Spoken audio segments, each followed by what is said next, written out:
talking about prisms. So what kind of what kind of shape, Preston? What kind of shape do we normally think of? What if I said, if we're talking about prisms, what kind of shape do we normally think of? Triangle. Has something to do with a triangle.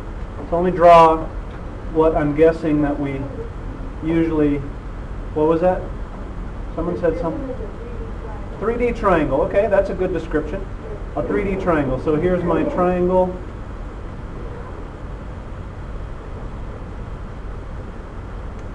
So we usually think of something like a tent, something like this, and then if I'm looking through to the back, this would be the back side. Someone in the last class said album cover from Dark Side of the Moon. So there's what we usually think of when we think of a prism. So today, what we're going to do today is talk about what makes a shape a prism, and basically what's classifying them, and then some of the things that are special about them. So a prism. So are all the sides of this shape polygons?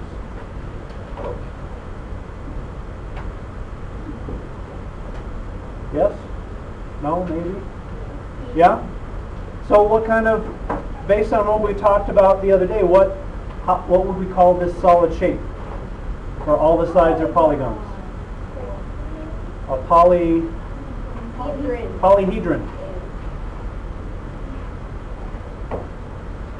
So a prism is a polyhedron. And what makes a prism special is that it has two congruent, parallel,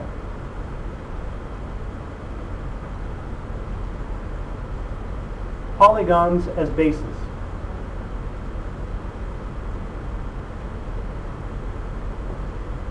So we call these congruent parallel polygons bases. So on this triangle, the triangles would be bases. So this is a base, and it's hard to, when we get into three dimensions, it's hard to show what we're talking about here. The triangle back there is a base. So we call these parallel congruent polygons bases. That's one of the important things about a prism, is they have these two congruent parallel polygons that make up the bases. The sides are quadrilaterals.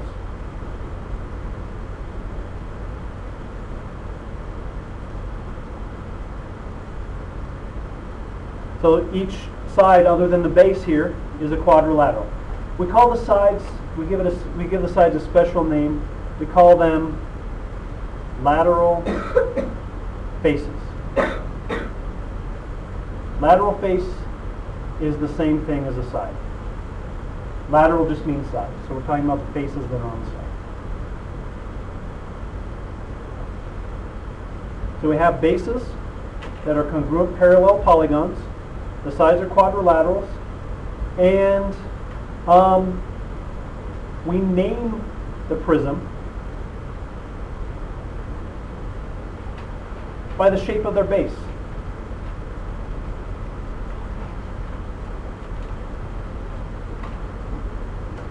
So we would call this prism a triangular prism.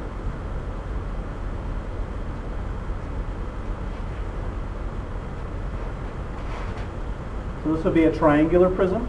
Let me grab a couple of others, and I'll show you some other examples. Just a second for this to load. This.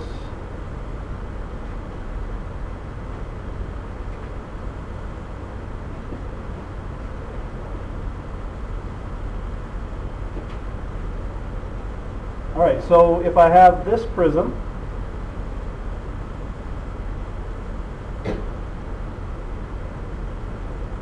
what is the shape of the base of this prism?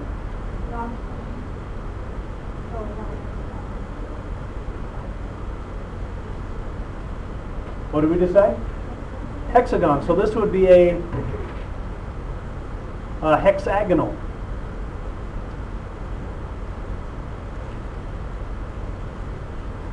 And the way I usually draw prisms, if you were to draw it freehand, is I just draw the shape.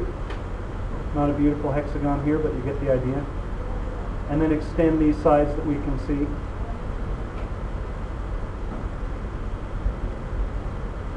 Like so.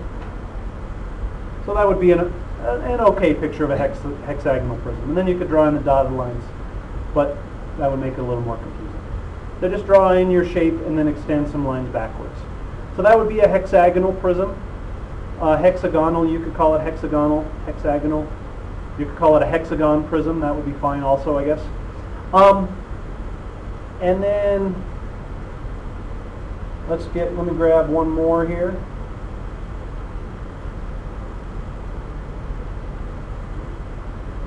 What's the shape of the base of this prism?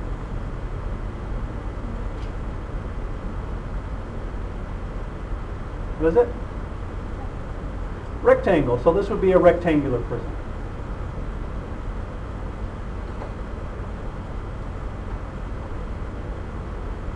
And another name for a rectangular prism is, in everyday language, is a box. A box, rectangular prism is a fancy word for a box. So our prisms have congruent polygons, congruent parallel polygons as bases. Has two bases. The sides are quadrilaterals, and we name them by the shape of the base. Let me pull one other triangular prism up. Actually, I'll draw one, and we'll label some of the other parts. So there's my triangle. Extend this out, draw a little tent, kind of a tent shape. So there's my triangular prism. So this is going to be the base. There'll be another triangle back here on the back side that's the base. This is the lateral face, or the side. We can call it the side. We have a vertex. The corners are vertices, just like before. We'll call this edge along the side the lateral edge. It just means the edge along the side. And we'll call this edge along the base a base edge. So lateral just means side, base tells us that we're near the base. So those are some of the parts of a prism. And we'll get into more detail with prisms tomorrow when we start chapter 7.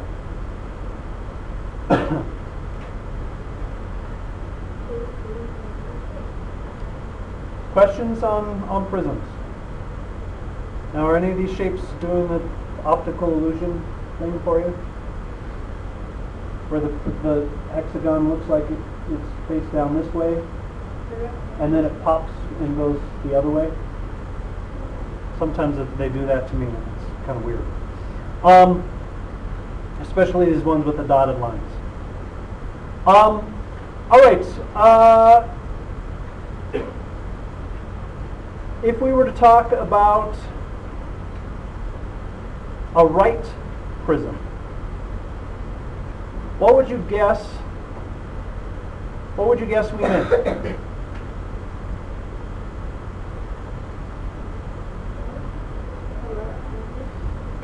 So we think of right triangles. Let's go even more basic. When we talk about right, what kind of angle are we talking about? 90 degrees. So it has something to do with a 90-degree angle. A right prism is a prism where the base and the side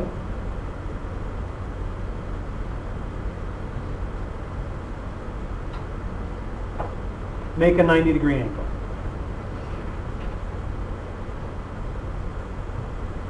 So that's all we're talking about. The base and the side make a 90-degree angle.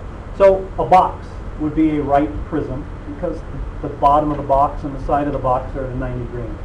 This room would be a right, parts of the room would be right prisms. It's kind of odd shape. But the floor and the walls make 90-degree angles. So a right prism has a 90-degree angle between the base and the side.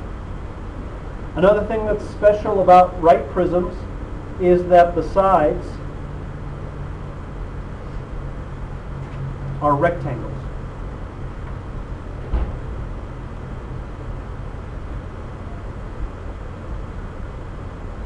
So if I grab this guy and put him over here, this angle between the base and the side, this angle would be 90 degrees.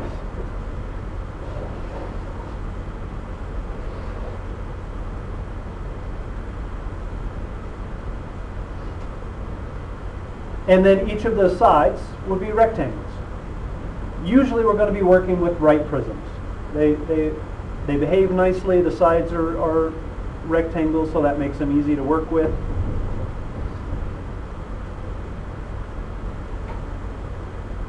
And an oblique prism, so right prism, the base and the side make a 90-degree angle. Oblique prism just means it's slanted.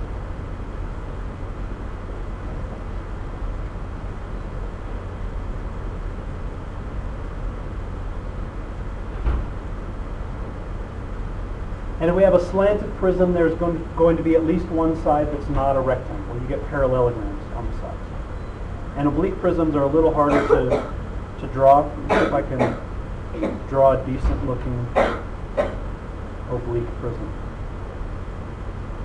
Mine always turn up looking kind of bad.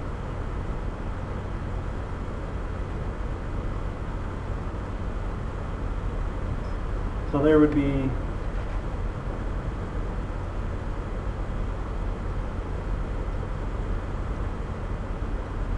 now it just kind of looks like it's tilted. If you imagine this being kind of pushed over to the side, pushed over this way. So we're pushing on it from the side, and it kind of squishes over to the side. So this would be an oblique prism, and one of the sides would be a parallelogram, rather than, at least one side would be a parallelogram rather than a rectangle. Usually we're going to work with right prisms. The other way you could think of an oblique prism is think of a slinky. Slinky is not a prism because it's round. And if you hold one side and kind of push it, and the slinky ends up kind of slanted over, that's kind of the same idea as an oblique prism. So questions on prisms? How we name them? Different parts of them? What we mean by a right prism? No? Okay. We'll get into more details with prisms when we start in chapter 7. There's one last little piece of information that we need for today, is the diagonal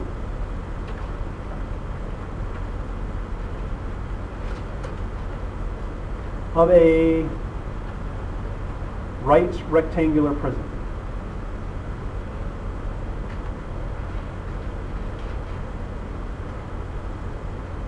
So let's draw a picture of what we're talking about here. So I'll draw a right rectangular prism. What's another way we could think of a right rectangular prism? A cube, a box.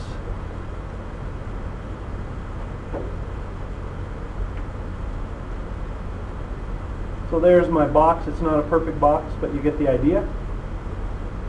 And when we're talking about the diagonal, I'm going to draw in the back parts here. When we're talking about the diagonal, I'm talking about going from the lower left corner to the upper right corner. So all the way across, and I'll draw that in. So from here all the way up to here. We want to figure out how long that diagonal is. So we're going to say our dimensions of our box are L, W, and H. So our box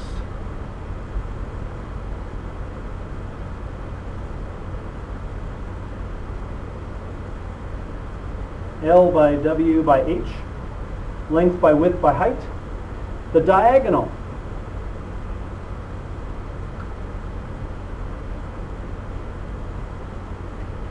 D equals the square root, and we're talking about the length of the diagonal, L squared plus W squared plus H squared. And this comes from using the Pythagorean theorem twice on this box. So this is, our units are going to be in units because we're talking about a length. So the way we can think about this is, if we had this box this size, this would be the longest thing that would fit inside the box. Go from the bottom right corner to the bottom left corner to the upper right, and we figure that out by taking the square root of L squared plus W squared plus H.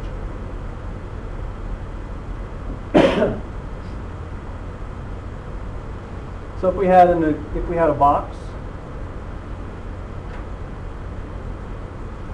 with length equals 12 inches, width equals 6 inches,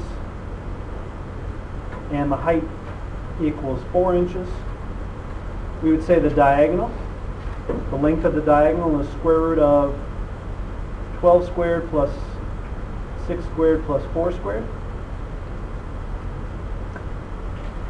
Square those out. Square root of 144 plus 36 plus 16. I get the diagonal is the square root of 196, I believe. And that comes out to be, nice and even, 14 inches. So if my box were 12 by 6 by 4, from the bottom left corner to the upper right corner would be 14 inches long. Any questions? All right, so we know what a prism is. We know about the bases. We know how we name prisms. We know what a right prism is.